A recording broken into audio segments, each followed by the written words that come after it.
Hello guys, welcome to my YouTube channel. Today I'm with you with an amazing video.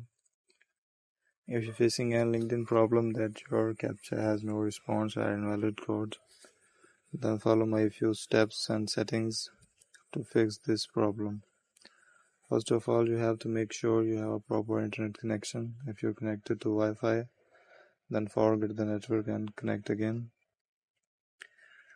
Now go back and open your settings. From here you have to click on System. Click on Date and Time.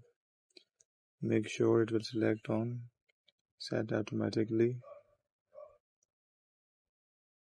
Now go back. Open your Play Store. You have to search LinkedIn. Make sure your LinkedIn app is updated to latest version. After updating the LinkedIn, go back. Long press on LinkedIn. Click on I button, App Information. Now you have to click on Storage. From here you have to clear cache. Now go back. After doing these steps, your problem will be fixed. Thank you for watching the video.